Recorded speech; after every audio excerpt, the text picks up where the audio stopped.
What's going on? Ryan Greenspan here from San Diego Dynasty. I'm Thomas Taylor and I play for Houston Heat. My name's Rainey Stanzak. I play for Edmonton Impact. I'm Keith DeVitt. I play for Houston Heat. My name's Alex Rodriguez. I play for the Los Angeles Ironmen. What's different about the Ironmen this season? The pickups you guys have had and changes? Well, we just merged with Royalty, which was a huge move for us in the offseason. Kind of wiped out half of our roster and we picked up 6 new guys. That's the biggest change, you know, and we brought in Shane Pistana because he was with Royalty. He's kind of captaining the team. And having him on board, you know, he just knows how to win. He's a great guy. And yeah, I think we're excited for it. Bringing Shane in, what happened with Mike Hinman last year as far as, or coming into this season? Why did he leave the team? You know, it was his time to step back and he wants to spend time with his family. He put a lot of time into this team, you know, and it took up a lot of his hours, a lot of his days. I know he was missing his kids' birthdays and stuff like that. Mike's a family guy, so I think he just wanted to be closer to his kids, and good for him, you know. Who do you guys, as far as matchups with your roster to the other teams, who do you look at as your biggest threats in the Champions Division? I'm going to go ahead and say Art Chaos. I think they're going to be really dangerous. That team, those Russians, they've played together for a really long time. But I think right now it's important for us to not even get caught up in that and just go out and figure out what type of team we want to be, kind of identify what we're going to do together and, you know, basically build our identity before we can even start worrying about rivals and stuff like that, you know. So just to answer the question, like I said, Art Chaos, they're going to be dangerous. What a lot of people have been asking about are mainly is Dalton leaving. How we're going to fill that void, what we're going to do with the 9 players, are we going to pick up somebody or you know, this and that. I think it's actually not that, it's not going to be that detrimental to the team like a lot of people think, because it's going to help, it's going to allow us to play, to double up a lot more people. We're the only team in the league at this moment, or like all last season, that we ran 2 separate lines, 5 and 5 guys. It's really good to do that because it shows a lot of confidence in the players, you know, and it lets everybody get their equal share of playing time on the field. I think that what we're going to want to do is, and we're going to you know, test it out the first event and the first couple practices, is give myself and Oliver and Brandon Short a little more looks, a few more looks on the field, and let Brandon play in the front. Let me get out of that stupid little dead zone in the center. I hated that spot. So. But you're so good at it. Yeah, it's the worst spot on the field. So out here at this event, you know, Blake and I are sharing time on the Dorito side, so that's a lot of fun. I like playing up front.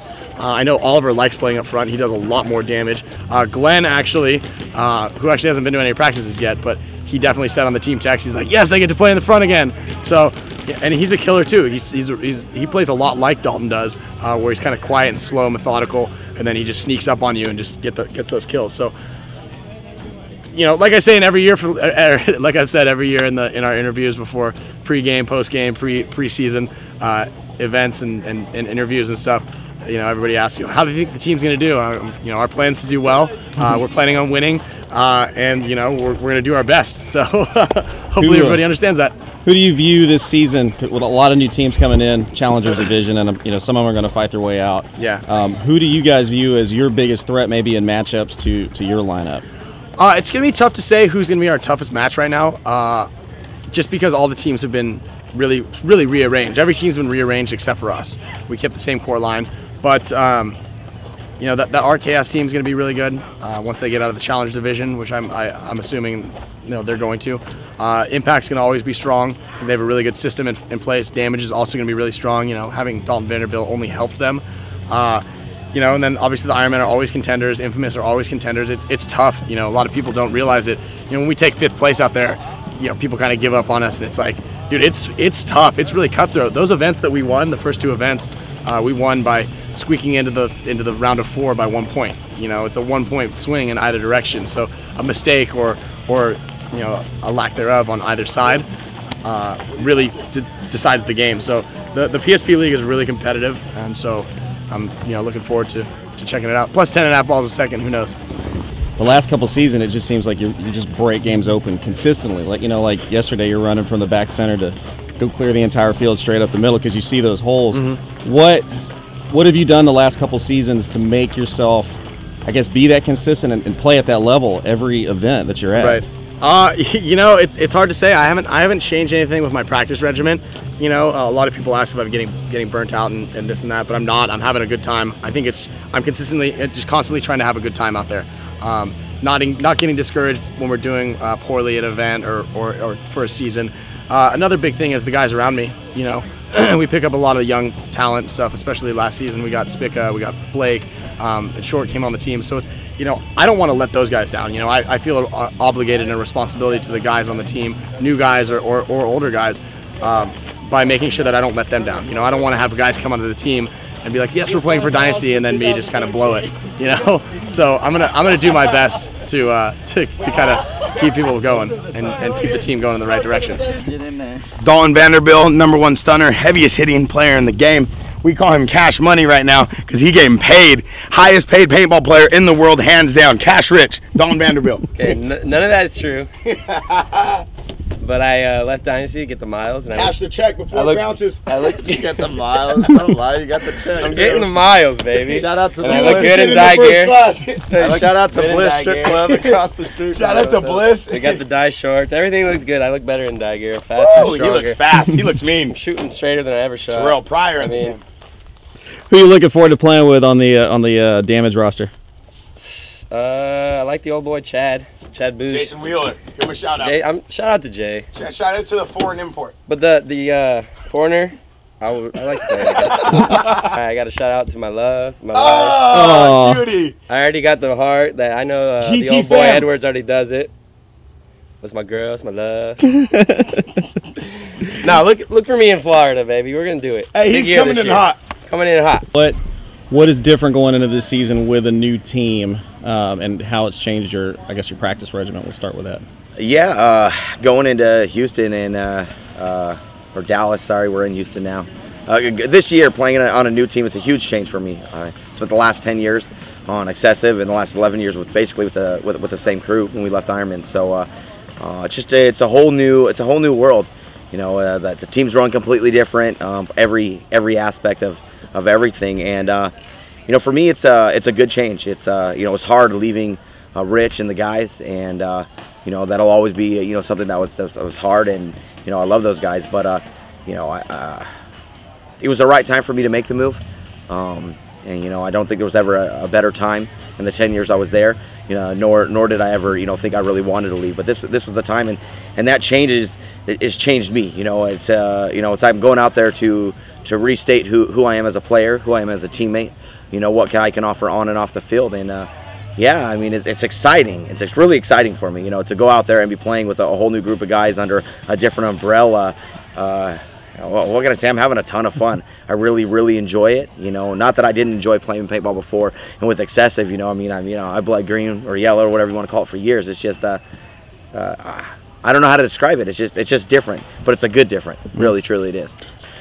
No, I don't know if I'd say I'd learned anything necessarily new about myself, but it's a different mentality here with the guys and how Jason runs the team and the coach and the owners. And, you know, you don't necessarily have anything to prove, but I'm allowed to kind of reinvent who I am as a player. I'm always going to be aggressive. I'm always going to like to be up in your face. I mean, that's who I am as a player. I enjoy that. I live off that. I thrive on being in there, you know, bloody knuckles type paintball. But being here and being able to reinvent myself, I don't have to be the first snake guy. You know, Thomas Taylor is the first snake guy. I can be any person I want to be at any position, and Jason allows us to do that. Rotates us around, uses us in different areas. And you know, I made a lot of mistakes along the way. So, you know, I've done a lot of things that, you know, weren't best for the team. They're selfish, you know, and you know, hopefully I can start that off with a new page here and rectify that, you know, and be a better teammate, you know, maybe than I was before. And I think I was working on that Excessive, really was. And at the end of last year, you know, I thought I came into my own. I was playing for really good paintball with Excessive and both Infamous, and being able to use that here and to grow. You know, I want to grow. I want to change. I want to get better. You know, if you're sitting still, you're going backwards. So what you mentioned playing with Infamous, because that was over in Millennium. You played with them, right? How does it? The biggest thing this season everybody talks about is going to the 10.2 or the 10.5 balls per second. How is that impacting the way that you play on the field and the way, you know, defensively and offensively with a new rate of fire? You know, the new rate of fire, you know, that's you know, supposedly supposed to speed the game up. This layout is going to speed the game up. You know, yeah, there are a little bit bigger windows you can go through. Gunfighting, you know, you can't be as dominant and powering. You know, but we played it last year, and I didn't notice a huge difference, honestly, with it. I mean, it sounds a lot different, and you know, I'd say those guys that like to ride or die behind their guns, they're going to have to work a little bit more. They're going to have to, you know, gun battle a little bit more. But I'm that guy that gets up front anyway, so what does it matter? I don't have to shoot a lot of paint, you know? I mean, you're hardly ever going to see me laying or anything, you know? Actually, I've been able to do a lot of it here, shooting and then going and doing it, but, you know, I've never really relied on the speed of the gun. So for me personally as a player, it is what it is. Hopefully, I make my bunker a little bit more. My percentages are better, so I'll take it. So what do you think of the new bunker set for PSP with the new wing and the added snake beam? Because it directly affects the wing, okay, the new bunker sets for PSP, I'm really enjoying because the wing is awesome, and that little L thing they had before was horrible. It was the worst bunker ever. It wasn't playable, didn't do anything for paintball. This did, so. Who's your toughest team, like matchup-wise, to you guys? Who you guys are concerned about? You know, our toughest matchup, our biggest concern, I don't know if there's any one team. There's 4 or 5 really good teams that are doing everything to practice. And, you know, in the Champions Division, Challenger Division, you don't take anyone lightly. So, you know, we're going to go out there and play every team like they're there to win a tournament. You know, I don't think there's anyone we're taking lightly. So you used to play for Damage. Played for Damage in the 2013 season. What is the biggest change so far from playing with Damage and moving over to Impact now? Well, obviously the flights are a lot shorter. The flight to NorCal is an hour and a half. I am flying back out to Florida to play Damage, so I'm going to be on that one. And then we're playing out here at Camp Pendleton. But the one thing that I missed out on is when I flew out to Florida, they're all doing their own thing. They're doing their lives, which can't hate on that. So I'm flying out there to play paintball. Whereas with Impact, where we practice at, everyone is flying out to that place to practice. So we go to NorCal, only person who's not flying there is Dave. So everyone's flying there. We're all in the hotels together. It kind of has a more team bonding experience when you're doing all these practices. And it kind of sucks when you fly out to Florida, fly back, fly out to Florida, fly back. It gets a little old, So playing with Impact, you get more of a kind of team bonding experience, and they play a lot more tournaments. So looking forward to going over to Europe. Is it a different practice regimen that you have now with Impact compared to Damage? Well, I mean, I think all the PSP teams primarily have the same practice. You can play the 2 weekends before the event. Some of the teams play a few days before the event. Some teams play for a week before the event. With Impact, we just had one practice. We haven't played a field, so we just did drills. We scrimmage against each other and against the team. So it wasn't more of a practice for a tournament. It was more of a practice for the year. Last year at Damage, I only practiced the weekends before the event. Obviously, a lot of players left Impact, and as far as going to Houston Heat, with Montresor and Moorhead and Sears leaving, how do you think that's going to affect Impact's kind of, it was almost a controlled, meticulous aggression last year. It's just Impact style. Do you think that play style is going to change because the players are missing, or do you think you guys are going to kind of stick to the same game plan? Well, here's the thing. I didn't get to play with those guys, so when they left, it sucks. You join a team, 3 guys leave, but I didn't know their play style. So we're kind of making, our new style. The same guys are kind of trying to do the same thing, but the guys we picked up, like Nick Laval, that dude's going to have a huge year. That dude is a great paintball player and a great dude off the field. Ryan Martin, Danny Park, all these guys we picked up are hungry, good paintball players. And, minus Danny Park, who primarily is a snake player, Nick can play aggressive, play defensive. Ryan can play aggressive, play defensive. I can do the same thing. So we can adapt our style to however we want to play, which is going to be dangerous when Nick and I both line up and 5 seconds before the game, I go, Nick, you want to go to Doritos? All right, I'm going to attack. Okay, you used to play for Vicious. Yep. So what spurred the move as far as going from Vicious to Houston Heat? I know all the guys on Houston Heat now. Pretty good friends with all of them, known them for a while.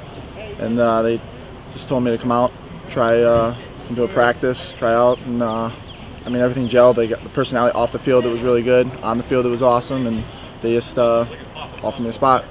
So how's it different over on the Houston Heat side of things as far as practice regiment, the player chemistry compared to playing with Vicious? On Vicious, we go out there and we don't really break the field down as much as Houston Heat does. Jason Trojan's a very good coach. He really nothing against Todd. Todd's a very good coach. Love playing for Todd. He's an awesome guy. But I feel like Jason really breaks the field down to, more than I've ever experienced. And just like all the players too. All the players just very experienced. They all came from very well-rounded teams, legendary teams like Philadelphia Americans and Impact. All teams that even Craig Seward's on Infamous. It's like having a bunch of coaches on the field. You know, it's just really good to learn from all of them. So has it affected your play just in the short time you've been on the team? Oh yeah, definitely. Everybody says that like I'm getting smarter on the field, and you know, everybody says I'm getting smarter on the field, and just from like the first weekend, they said that they've noticed a big change. So what? Now you guys have played Art Chaos, and you're probably the first American team to really grind against Art Chaos. Yep. What do you think of their? A lot of the players have come from like Tauntauns, and some come from Houston Heat from last year, yep, and also from Russian Legion. How are they gelling, and what kind of play style do those guys have? Well, I mean, at first it seemed to me that like when we were practicing, they're like slow starters, you know. But once they adjust, it's very hard to play them. But it seemed to me that once they figured out what they were doing off the break and how to play together, they gelled real well. They were playing really well. Were they aggressive, or were they more of a methodical team? They were aggressive off the break, and then everything slowed down. And then they kicked it up a notch again. They got a little aggressive. They were getting up in the 50 snake, up in the 50 Dorito a lot. But they were shooting a lot of our guys off the break a lot. Now, what kind of changes have you made going into 2014 with the Ironmen organization? Going into 2014, we have a new coach. We're bringing back Shane Pastana, and we also merged with the NorCal team that played in the Challengers division last year, San Jose Royalty. We picked up 6 new players. Picked up Al, Danny, John, CC, and Toke, and we're bringing them back, and we're going to have them play with us this year. And you know, in the off-season, we also lost a few players. We lost Danny Park, who went to Impact. We lost Mike McCormick as well. So what happened to Mike? Mike McCormick, you know, I haven't talked to him too much in the off-season. I think maybe he's taking a break from paintball this year, or he might be looking to go to another team. I just haven't really kept into contact, so what about Mike Hinman? Why did he leave the organization? You know, Mike, you know, he has a family, and paintball really takes up a lot of time in your life, so I think he wants to be with his children, which understandably so. He's a really good parent, good person, so I think he's just taking a step back for the time being. Matchups, you know, in the Champions Division, everyone's a good team. If you don't play your game and somebody else plays to their potential, anybody can beat anybody. That's why it's the Champions Division. You know, we always have a tough time with Heat and Dynasty, and you know, usually the top 5, but even teams like Aftershock and, you know, Vicious, if they have a good day, they can beat anybody.